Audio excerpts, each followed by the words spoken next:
नमस्कार, स्वागत है आपका वेकअप इंडिया के हफ्ते की बैठक में। मैं हूं रक्षिता मिश्रा। हफ्ते की बैठक वेकअप इंडिया का वीकली पॉडकास्ट है जिसमें हम आपको हफ्ते की सबसे चर्चित खबरों से रूबरू कराएंगे। हमारे मनोबल को बढ़ाने और निष्पक्ष खबरों के लिए हमें सपोर्ट कीजिए और वेकअप इंडिया को सब्सक्राइब कीजिए, साथ ही बेल आइकन को दबाना न भूलें। इस पूरे हफ्ते जिस खबर की सबसे ज्यादा शोर रही उसकी तार जुड़ी है पैगंबर मोहम्मद से।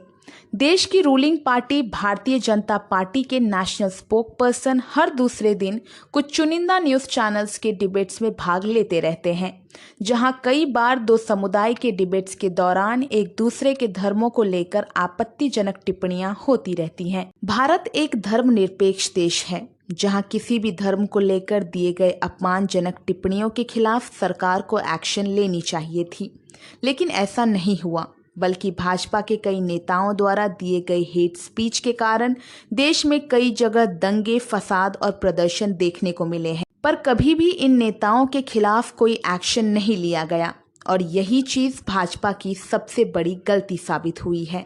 26 मई 2022 को भाजपा के एक राष्ट्रीय प्रवक्ता नूपुर शर्मा भाजपा द्वारा दिए गए इसी बढ़ावे का शिकार बन गई और भारत के एक नेशनल टेलीविजन के डिबेट्स के दौरान प्रॉफिट मोहम्मद के बारे में आपत्तिजनक टिप्पणियां की थी, जिसे व्यापक रूप से आक्रामक और इस्लामोफोबिक माना जाता है, जिसके बाद देश भर में वो वीडियो वायरल हो गया।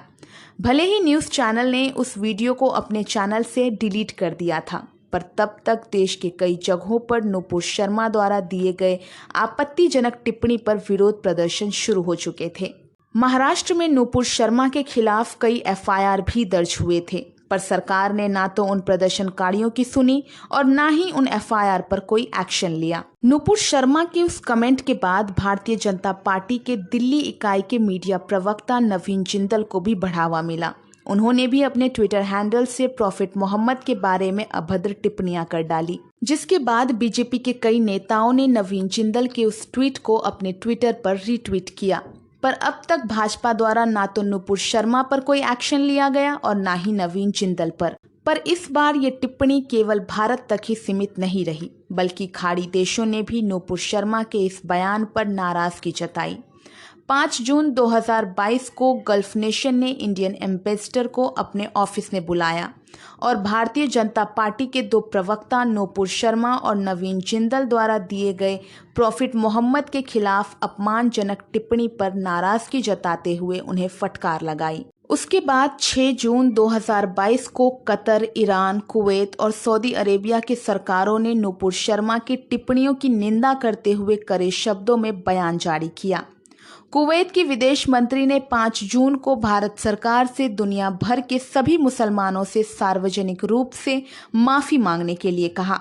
6 जून को तालिबान, जो अब अफगानिस्तान पर शासन करता है, उसने भी नूपुर शर्मा की टिप्पणियों की निंदा की और उन्हें कट्टरपंथी बताया, जिसमें Qatar, Kuwait, Iran, Saudi Arabia, Oman, Bahrain, Afghanistan, Indonesia, Malaysia, United Arab Emirates, Jordan, Maldives, Iraq, Libya, Pakistan, Egypt, grand mufti of Egypt, Turkey, organisation of Islamic corporation और गल्फ कॉरपोरेशन काउंसिल शामिल हैं। पार्टी ने शर्मा या जिंदल की टिप्पणी का सीधा जिक्र किए बिना 5 जून को एक प्रेस रिलीज जारी कर कहा कि बीजेपी के प्रवक्ता द्वारा दिए गए ट्वीट और टिप्पणी किसी भी तरह से भारत सरकार के विचारों को नहीं दर्शाता।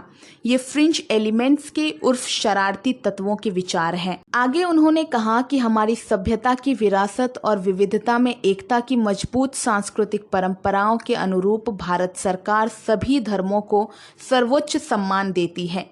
उन्होंने कहा कि आपत्तिजनक टिप्पणी करने वालों के खिलाफ पहले ही कार्रवाई की जा चुकी है, जिसके बाद 5 जून को नूपुर शर्मा ने अपने शब्दों को वापस लेते हुए एक ट्वीट किया। ट्वीट में उन्होंने लिखा है, मैं पिछले कई दिनों से टीवी डिबेट्स पर जा रही थी, जहां रोजाना मेरे आराध्य शिव जी का अपमान किया जा रहा था। मेरे सामने यह कहा जा रहा था कि वो शिवलिंग नहीं, फव्वारा है। दिल्ली के हर फुटपाथ पर बहुत से शिवलिंग पाए जाते हैं, जाओ जाकर पूजा कर लो। मेरे सामने बार बार इस प्रकार से हमारे महादेव शिव जी के अपमान को मैं बर्दाश्त नहीं कर पाई और मैंने शोर में आके कुछ चीज़ें कह दी। अगर मेरे शब्दों से किसी की धार्मिक भावनाओं को ठेस पहुंचती हो तो मैं अपने शब्दों को वापस लेती हूं। मेरी मंशा किसी को कष्ट पहुंचाने की कभी नहीं थी।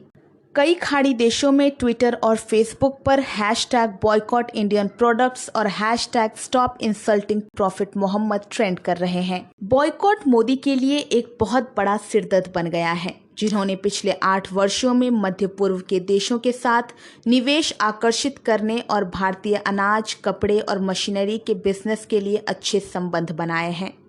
आपको बता दें कि न्यूज़ एजेंसी AFP के मुताबिक कुवैत अपने सुपरमार्केट से भारतीय चावल, मसाले और अन्य वस्तुओं को अपने शेल्फ से हटा रहे हैं। कुवैत के साथ साथ कतर, ईरान और सऊदी अरेबिया भी अपने सुपरमार्केट से इंडियन प्रोडक्ट्स को हटा रहे हैं। संयुक्त अरब इमारात्स और सऊदी अरब दोनों ही भारत के $1 ट्रिलियन के व्यापार का लगभग 10% हिस्सा बनाते हैं।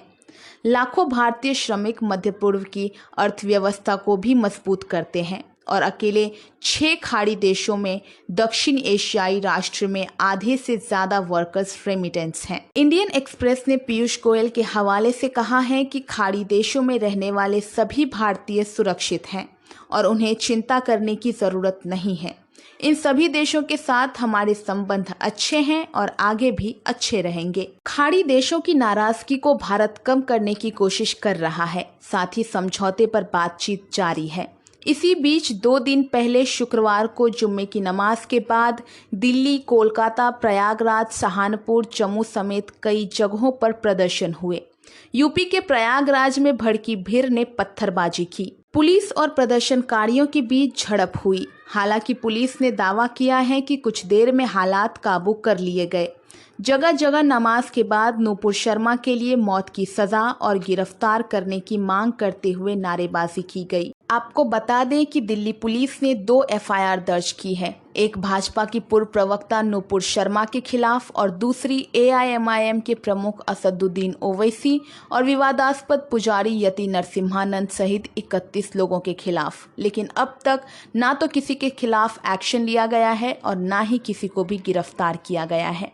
इतना सब कुछ होने के बाद दुनिया भर से भारत पर सवाल उठाए जा रहे हैं। पहला कि क्या बीजेपी के 2 प्रवक्ताओं की वजह से भारत सरकार खाड़ी देशों के सामने अपना सिर झुकाएगी, क्योंकि भारत सरकार का सिर झुकना मतलब पूरे भारत का सिर झुकना। दूसरा कि क्या भारत सरकार खाड़ी देशों में उठे तूफान को शांत करने के लिए अपने प्रवक्ता नूपुर शर्मा को सस्पेंड किया है, क्योंकि एक तरफ जहां भाजपा नूपुर शर्मा को फ्रिंज एलिमेंट यानी शरारती तत्व बताती है, वहीं दूसरे तरफ भारत के प्रधानमंत्री Narendra Modi, defence minister Rajnath Singh, union minister Nitin Gadkari, Giriraj Singh, Bhupendra Yadav, BJP IT cell के हेड अमित मालविया, MP मनोज तिवारी, गौतम गंभीर समेत कई नेता इन्हें फॉलो करते हैं।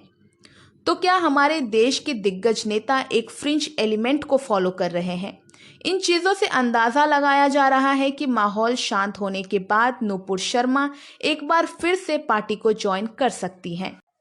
तीसरा सवाल उठ रहा है कि नूपुर शर्मा भारत के लिए एक सबक है, तो क्या भाजपा इस सबक से सीख लेगी और अपने प्रवक्ताओं को हेट स्पीच फैलाने से रोक पाएगी? क्योंकि एक ही गलती को बार बार दोहराने को शैतानी करना कहते हैं। खैर, हमारे पास तो सवाल बहुत हैं पर जवाब देने वाला कोई नहीं। यदि आपके पास हमारे सवालों का जवाब हो तो हमें कमेंट करके बताइए। आज के इस पॉडकास्ट को यहीं खत्म करते हैं। मिलते हैं अगले हफ्ते कुछ ऐसे ही खास खबरों के साथ। आपको हमारा पॉडकास्ट कैसा लगा हमें कमेंट करके बताइए और हमें सपोर्ट करने और देश और दुनिया की जरूरी खबरें देखने और सुनने के लिए वेकअप इंडिया को सब्सक्राइब कीजिए और बेल आइकन को दबाइए। आप हमें फेसबुक, इंस्टाग्राम, ट्विटर पर भी फॉलो कर सकते हैं। लिंक नीचे डिस्क्रिप्शन में दिया हुआ है। मिलते हैं अगले वीडियो में। शुक्रिया।